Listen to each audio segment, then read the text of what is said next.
we left off yesterday. The aorta, and we mentioned ascending, aortic arch, and descending. And I believe we talked about the slide, so we'll move on. We've looked at this picture already and the exterior parts of the heart, so we will move on from that. Now, we do need to know vessels of the body. Again, this is an anatomy class where we need to know the structures. So these are the arteries that you are responsible for the test. Since the test is in a Google document, you will have the advantage of having color. So make sure you're paying attention to color. You need to be specific if it is an artery or a vein. You just can't leave it blank and say coronary, thoracic. I mean, you've got to tell me if it's an artery or a vein because that's important, all right? There's a femoral artery, there's a femoral vein, and you need to tell me which one it is. So make sure you're being specific. Hi, I'm so sorry. I was expecting like a full room of people. I was just gonna slip this in really fast. Now, super fast, did you want it without ACT again? This one has with ACT. Yeah, this works. That's fine, okay. Thank you. Sorry to interrupt. You're good. I love this class. This is like, Oh yeah, this is super chill. And I'm sure Tristan's really got you giggling over his sense of humor. we have fun. Well, we usually have Gretchen in here too. I had to give him the secret, basically it was like the secret sense of humor award last year because there was like a couple, I just don't see him very often. I don't get to talk to him very often, so I didn't know. I didn't He's know got he a had good such a sense of hilarious humor. sense of humor. He does. And then, and then last year he kept saying it like just a couple different times. I caught him and I was like, Tristan, that is hilarious. So really he got does. voted. How did I word it? Something about voting. I voted you for the most like unexpected hilarity or something like that. Do you remember how I worded it? No. No, that's something along those lines. So He I'm really really glad you have. Well, and Elena. I mean, it's just Elena. She's wonderful. I don't know Gretchen very well, but Gretchen's funny too. Gretchen. So it's just the three of you guys It's just three.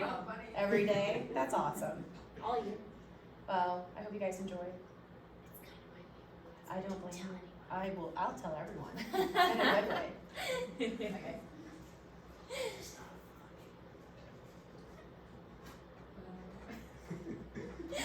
Anyways, So- as I was saying, So do we have to like draw all of that? you don't have to draw all of it. I was just wondering like what I was supposed For the new assignment that was in there. Yeah. So for that one, what I'm wanting, for the new assignment, I want something like, wait for it, like this. I want something like this Okay. for the new assignment. So for the new assignment, I'm looking for something like this. With the pulmonary and systemic circuit and the chambers of the heart and the valves, that's what I want for the new assignment. Okay, so more like this. With the lungs and the, like the pulmonary arteries and that kind of thing. Fair enough. I don't think that one's on there. So this is more what I'm looking for with the new assignment. Because this is also what I'm gonna be expecting for the test. So this is like practice for what you're gonna have to draw for your test. Okay? So yeah, that's what I'm looking for your new assignment. So, unless also on that new assignment there might be some specific vessels that I have listed on there, and if it is, then draw those specific vessels. Like, it might say inferior vena cava or aortic arch or something like that. Alright, so as I was mentioning, make sure that you list specifically if it's an artery or a vein. For your test, it will have a label, it will be on Google Forms, so it'll be red or blue. So make sure that you also have, you also are indicating specifically what it is. Always be specific as possible. And then here are the veins that you're responsible for. Again, a lot of them are similar, so that's an advantage of this. We have a radial vein and an ulnar vein, and look, we have a radial artery and an ulnar artery. So at least that will make memorization easier. We have an axillary artery and oops. Is there less arteries than there are veins? I mean, not really. They're kind of All in the same places? yeah. So they're very comparable. They're kind of side by side almost. So usually if you like cut your skin, you're hitting a vein. Well, not hitting a vein. Like you're cutting it and it's exposing a vein, right? Most likely you're getting a capillary. Most likely you're getting a capillary. So like when you get a paper cut, that's a capillary. If you get a deep wound and it's like pulsing, that's an artery when it pulses. Yes. When it's really deep and the blood spurts, that's because it's spurting with a heartbeat, that's an artery. Uh-oh. Have you ever seen like have you ever seen like the movies where it's like Oh, it's like gushing. yeah, that's an artery. Yeah, that happened to my dad when I was in Perez. Yeah, It was really that's an artery. That's a bad thing. Because too. it is, I mean it's not good. But that's because it is pulsing out with each heartbeat. So that's an artery. The veins are not as much pressure. I mean, think about how the veins are returning the blood to the heart and it's less pressure. So, but each, like, there's a femoral vein, there's an external iliac vein, and if you look, there's an external iliac artery, there's a femoral artery. So honestly, memorization is gonna be a lot easier for this. The heart will probably be the most challenging because of the valves and the like the layers of the heart and that kind of thing. But the arteries and the veins themselves won't be too bad because they are very similar as far as naming goes. So there are some in the brain as well. Just like the heart has specific vessels that feed it, the brain has specific vessels that feed it as well. Again, important because the heart and the brain both need a constant fresh supply of blood. If the brain goes without blood, gonna die. As we mentioned, does nervous tissue repair itself? No, nervous tissue does not repair itself. Once nervous tissue dies, it dies. It doesn't repair itself. And so, this is how strokes happen. When the blood supply is cut off from nervous tissue, nervous tissue needs a constant blood supply. And that's. Oh, sorry. No, it's okay, go ahead. I was gonna say, is that like why it happens mostly in like older people too? Yeah, Because, so if a blood clot gets up there and let's say the blood clot gets here and blocks this area, and so all of a sudden this portion of the brain loses blood flow. So all of this in the frontal lobe starts to die. So this area of the brain, in the frontal lobe, and we know now that the frontal lobe helps with emotions and memories and personality. And so the person's emotions and memories and personality is going to be affected if they have a stroke, and that area of their memory and emotion is going to be lost. Could that be how like people become blind or deaf? Well, depending, I mean, like the vision would be at the back, so that would be this vessel that would be blocked. If it was like hearing or something like that, it'd be this one that would be blocked. So yes, it would depend on which vessel is affected. So, yes. And that also explains why only 1/2 of the body. I forgot. That also explains why 1/2 of the body is affected. Because the blood clot only affects half the body and half the brain. What did you just call me? What did you mean again, Tristan? I said Elena's a snob. I was just sitting here. I asked her, I was like, did we take the nervous system test? Because for some reason I didn't remember. And then he You dumped it. You did a brain dump. That's what I call it. I After said you she got study, 100 on it, and I'm she's like, not oh gonna lie, yeah. I do that for like everything. I forget. I just forget everything that I learned. It's called a brain dump. Yeah. After you learn it, you dump it all the That's what I information. do. Only some of the stuff I I remember. remember.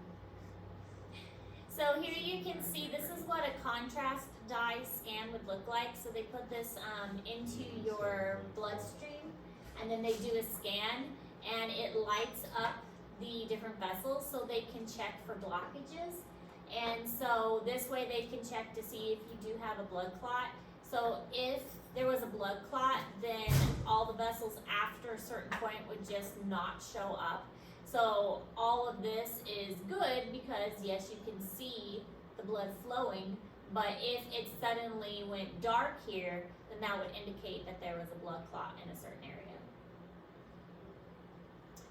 So we also have something called the hepatic portal circulation. The hepatic portal circulation is a series of vessels, specifically veins, that is found within the digestive system, in the spleen, the pancreas, and kind of the liver area. And this is draining materials from the digestive organs and kind of filtering them and processing toxins and removing anything that could be dangerous, like alcohol and stuff, from your system before returning it back to your blood. So it's processing things that could be harmful to your body and removing those toxins before returning it to your bloodstream. So it's kind of a way to make sure that only the good stuff actually gets into your system. So this hepatic portal circulation is a way, it's like a first step in making sure that you remain healthy.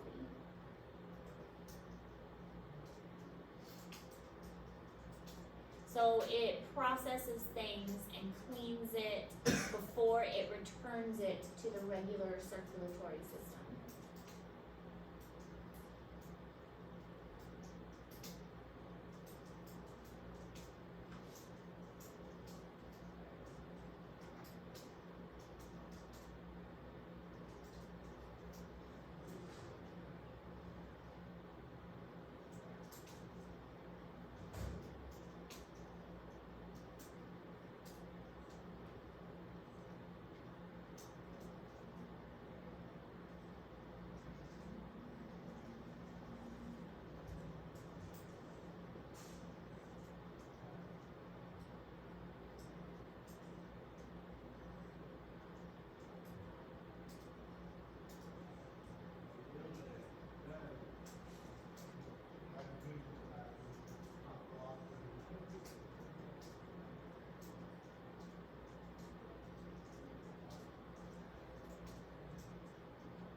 The projector is so much brighter.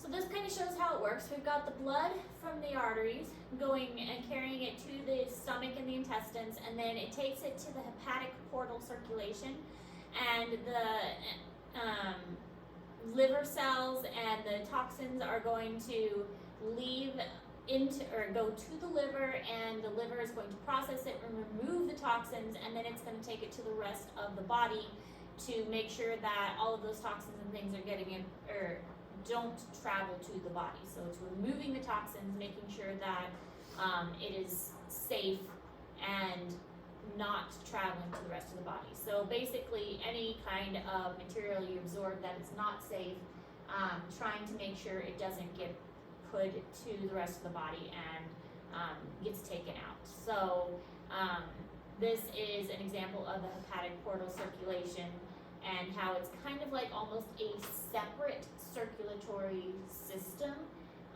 that is specialized to remove those toxins from your digestive system, trying to keep it out of the rest of the body so it doesn't travel to the brain or like the arms and the hands and the feet and things like that, keeping it in the digestive system and getting it out before it goes anywhere else.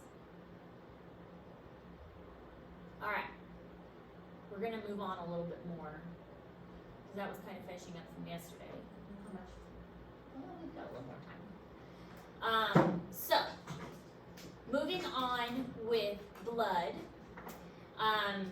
Any questions about vessels, hearts, something like that? No? Okay. So we're gonna talk about blood now.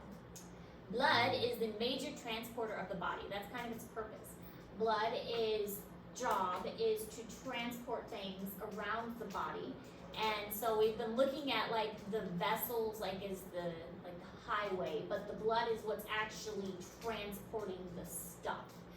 And so it carries nutrients, waste, gases, and it's actually doing the carriers. So think of the vessels as like the road, and the blood is the cars on the road. And so it's the only fluid connective tissue. If you think back to when we learned about our tissues and did our histology unit, blood is the only fluid connective tissue of the body. It's composed of a fluid portion, which is plasma, and then a solid portion, which is the red blood cells, white blood cells, and platelets. And we're going to talk about all of those. So overall, you have about 6 quarts of blood in a healthy adult and 8% of your body weight. Now, interesting fact, when a woman gets pregnant, the blood volume about doubles, and part of pregnancy weight is an increase in blood volume. This is why a woman gets really, really thirsty a lot during pregnancy, especially early on in pregnancy, is because they are increasing their blood volume. And why after pregnancy, it's normal for them to lose a lot of blood. But 6 quarts of blood, and why you can donate a pint and still be just fine.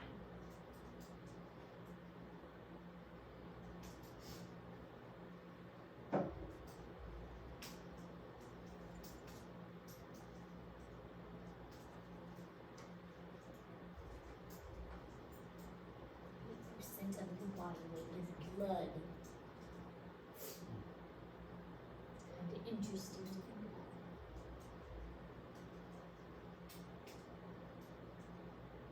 I feel like disorders where you have too much blood. I don't know. I mean, there's only so much that can really fit in your vessels.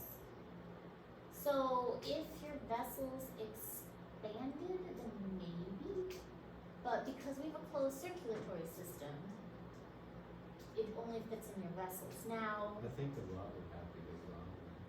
yeah, We have some disorder. we've got lymph.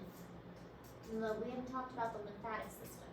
The lymphatic system, the lymph ducts and the lymph nodes and the lymph fluid. Now sometimes that leaks out and that causes like feet swelling and stuff. And elephantitis is an example of lymph.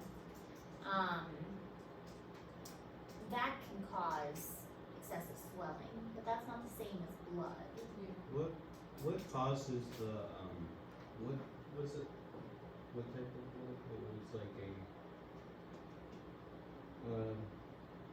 the blood like takes on a different like shape or something. Sickle cell anemia? Yeah. That is a genetic disorder. So That is like a genetic condition. So a mutation or you're born with it. You know, there's like, so like mainly people in Africa, a lot of people in Africa have sickle cell because it's like something with mosquitoes. What is it? Malaria. Yeah. Sickle cell anemia prevents malaria. So more people in Africa have sickle cell anemia because it's a natural, if you have sickle cell anemia, you are less likely to get another. Heard of that? Yes. It's interesting. All right, so formed elements: erythrocytes, leukocytes, and platelets. These are the physical parts of the blood. Erythrocytes are also called red blood cells. Leukocytes are also called white blood cells, and platelets are the little tiny dots. You see the little tiny dots? Platelets aren't really cells. They're like a big cell that broke into pieces. So they're not really a cell. Leukocytes are cells. They're the purpley ones. Erythrocytes are cells. They're the pink ones. Erythrocytes do not have a nucleus when they are fully formed. They're anucleated. So you don't see a nucleus in the erythrocytes. The purpley ones obviously do have a nucleus. That's what the dark purple is the nucleus in the center. You guys are going to do a lab where you learn to identify the different nuclei, or the white blood cells. So, I'm sure you've heard of leukemia. Leukemia is typically childhood disease, but that is a condition of, bless you, the white blood cells, an overproduction of white blood cells. And there are different kinds of leukemia where the white blood cells are produced in overabundance, and there are different kinds of white blood cells. There's different kinds of leukemia where the different types of white blood cells get produced in varying degrees. But the problem with that is if your body's making too many white blood cells, then it's not making red blood cells like it's supposed to. But platelets are like a big cell that broke up into tiny pieces.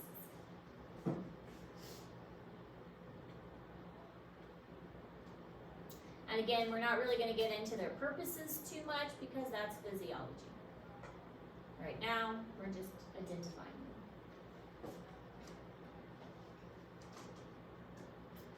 So if you take a blood sample, like on Monday I had my blood drawn, it was like, if I have my blood drawn, then I save $25 a month on my insurance. Yeah, I know, so yes, take my blood. I'm going to save $25 a month. But basically, they take my blood, they put it in a vial, and they're going to spin it in a centrifuge. And so all of the erythrocytes and leukocytes and platelets are going to go to the bottom, and then the plasma is going to rise to the top because the formed elements are heavier, and so they're going to sink to the bottom. And the plasma, the watery stuff, is going to go to the top.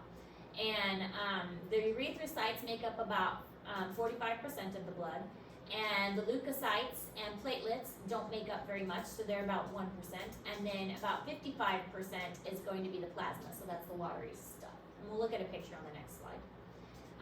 But the erythrocytes are called the hematocrit, and that is the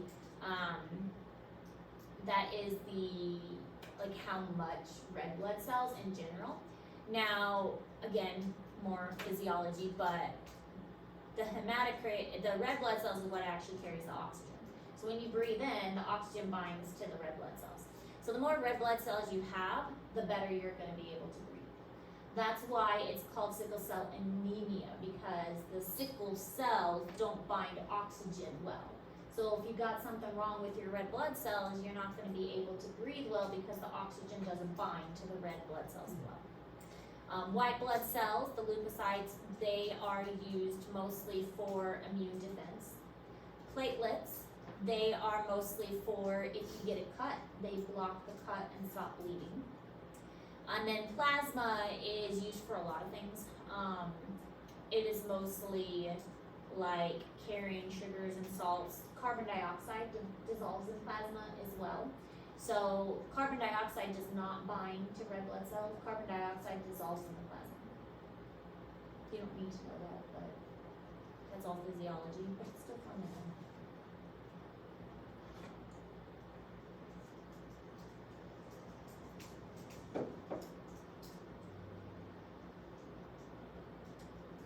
And also when you get your lab results back, which I got my lab results back, it's still kind of fun to read the lab results thing. I should put my lab results back up on the board so you guys can all like analyze my lab and see what it says and it's all healthy. It says I'm good, which, you know, I didn't has like my cholesterol and my hematocrit and all of that stuff. Does I have good cholesterol? Good protein stuff. Because I'm healthy. Which is good.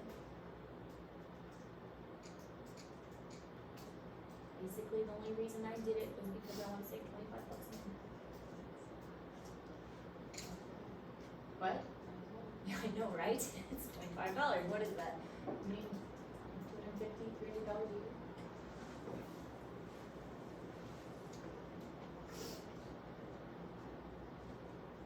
Also unrelated. I just love rain. Me too.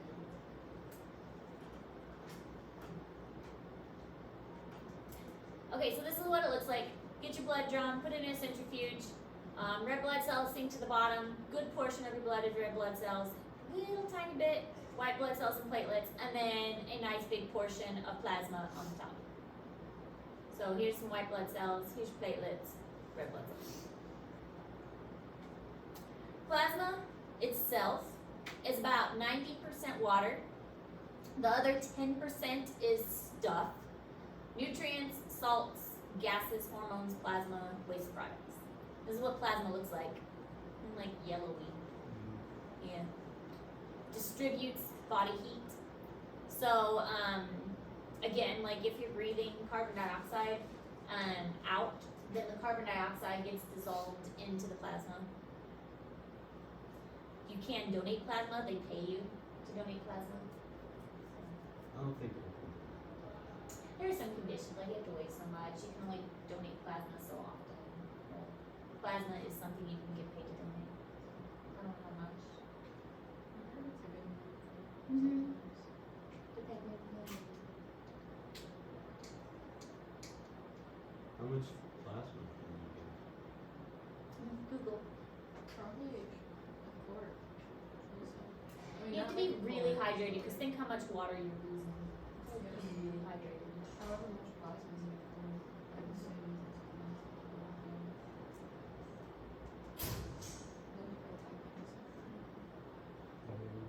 It says, what?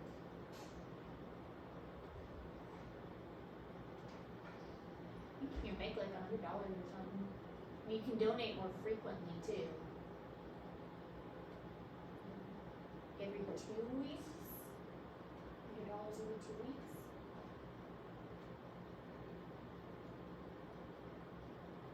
Says like over $500 a person.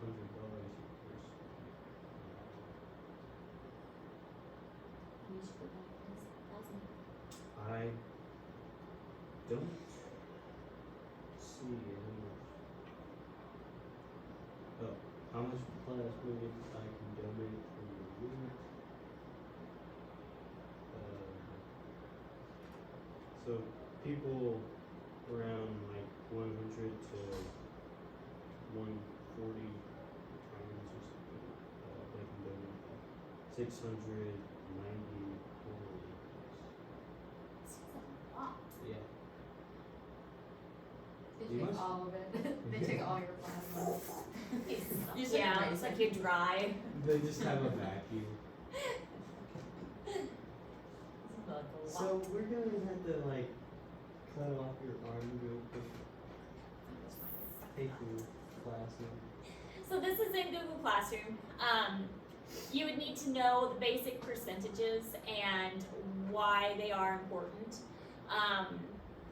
So erythrocytes are about 45, plasma is about 55, and leukocytes and platelets are about 1%.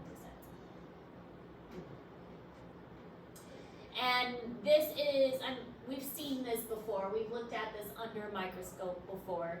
Lymphocytes, which is a type of leukocyte. And then these are neutrophils. We'll practice identifying these, but all these purpley ones, these are our leukocytes, or white blood cells. Platelets, the little dot ones, and then all the erythrocytes. Okay. We'll go ahead and stop here to give you guys some time to work on those assignments, and we'll pick back up here tomorrow.